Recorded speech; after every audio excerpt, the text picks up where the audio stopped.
What's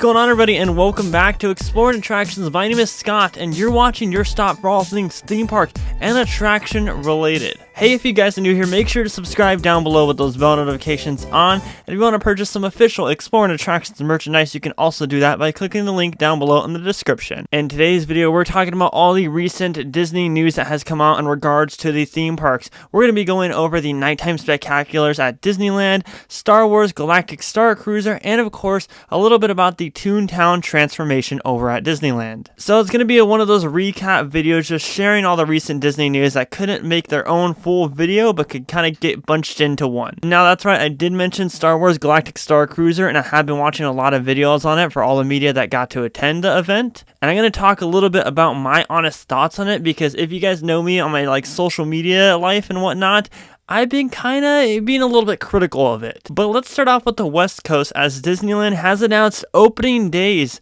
for their nighttime spectaculars that we have all been missing, while they have also announced a brand new grand finale for one of their spectaculars. That's right, everybody, on April 22nd of this year, the Main Street Electrical Parade, Disneyland Forever Fireworks, and World of Color over at Disney's California Adventure will make its grand return. But not only will those three be making their grand return, Fantasmic, which also takes place at Disneyland, will be making its return on May 28th. Very exciting stuff. 4 nighttime spectaculars with official announcements for their opening dates. I'm so excited. April 22nd is going to be such a fun day, and it's going to be such a jam-packed day with entertainment. We have talked a little about our thoughts on Main Street Electrical Parade and the thoughts of why they should bring it back all the time instead of parades like Paint the Night and Magic Happens that was literally only running for 2.5 weeks. But nonetheless, it's a nighttime parade, so I'm just excited for it to be back. And the Disneyland Forever Fireworks is a fan favorite, as well as World of Color. I absolutely love World of Color, and I cannot wait for its return on April 22nd. But along with this announcement came news about the Main Street Electrical Parade. A brand new grand finale float will be making its way and debuting on the opening day of Main Street Electrical Parade,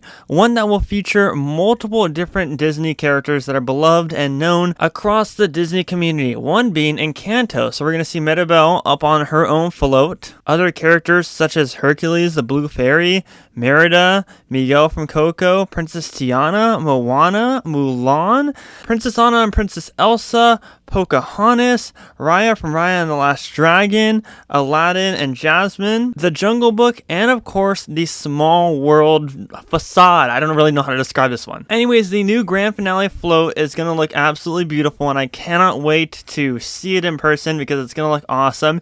It is, however, just a complete replacement of the original Main Street Electrical Parade finale, which is of course the American flag. I mean, it looks just as long. It has the same kind of waves that the flag did, so they definitely just repurposed that float and redesigned it, except for the leading float and that Small World facade. That's going to be its own separate thing, it looks like. I don't think that will be connected, which is going to look really pretty. Now, one thing you'll notice is you'll see all the characters on each float. Now, me personally, I don't think that those are going to be actual performers. I think there will be some form of small puppet or some small animatronic. I think it'd be really cool to see small animatronics, but I think that Disney's going to go the cheaper way and do puppets. Same with the Blue Fairy, because they look relatively small compared to the float, right? Maybe they'll go like the hologram way. That'd be awesome, but that would obviously cost a whole ton of money. I do not think that there will be any live performers around or on top of this float, though. I think that they'll all be puppets that we see from Small World, or that level of design at least. Nonetheless, it's awesome that all these different characters are getting some representation in this parade, in this beloved parade, which is going to be super awesome.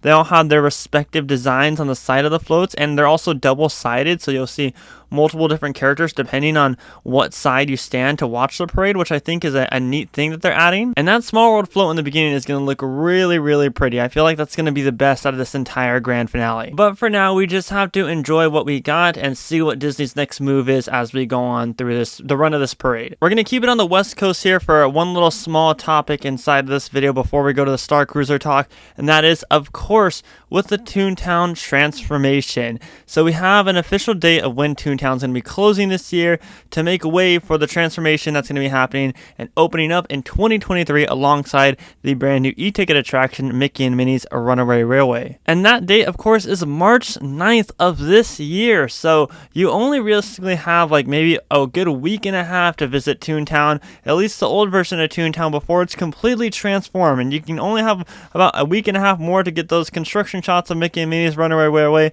Like we said when we go out to the parks, we're going to try our best to get as good of construction shots as we're going to get, whether that be on the railroad or whether that be from Harbor Boulevard, but it's going to be very, very difficult. So if you want a chance to go visit Toontown for how it looks and then be able to be there next year in 2023 and see the brand new transformation, then I highly recommend you do so before March 9th, because that will be the last day that Mickey's Toontown is open. But let's now get to the grand finale of this video, and that is, of course, the Star Wars Galactic Starcruiser over at Walt Disney World. So I'll give you guys a little bit of a backstory if you don't know what this is, or you have no idea what it's about, or Starcruiser sounds like a cruise to you.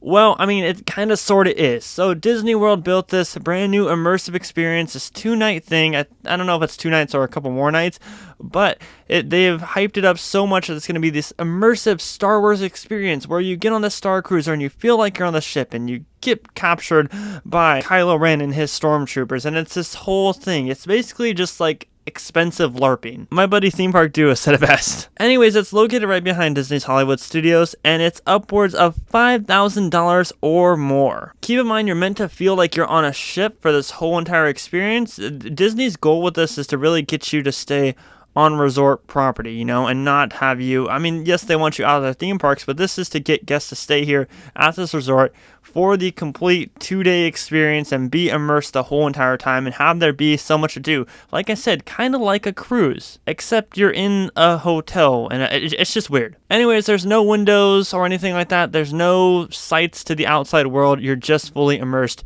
in this Star Wars universe, which is their goal, so obviously, why would there be windows? Now, this past Wednesday through Friday, tons of media were invited out to check it out themselves and experience it themselves.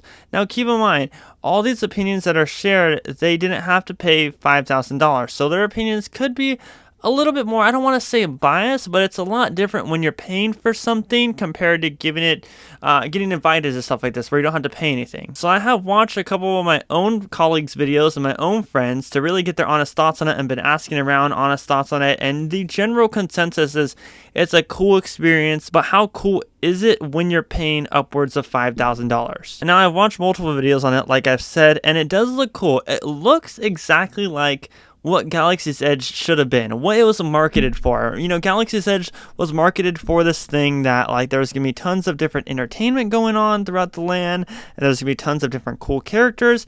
And although it is an interactive, immersive experience in Galaxy's Edge, it's nothing compared to what the Starcruiser is, because they have some pretty cool character meet and greets roaming around that Starcruiser and roaming around during your whole entire experience. They also have some cool, immersive entertainment experiences, like Rey and Kylo fighting, and Rey busting out the real lightsaber, like a real-life lightsaber, but then obviously she switches it to a fake one 3 seconds later, just due to them not actually being able to swing around a real lightsaber. Tons of different things to do in the Starcruiser. I just think that it's not worth the $5,000, and like I said, I have not experienced it myself. Beforehand, I was just saying, oh, I really want this to fail, this looks bad, you know, yada, yada, yada. You know, it looks like a space prison. That's been the ongoing joke. But after watching a couple of videos, it does look neat. And like I said, if you take away the price point from it, and you maybe, let's say $1,000, you know, I think that's reasonable for a premier theme park experience.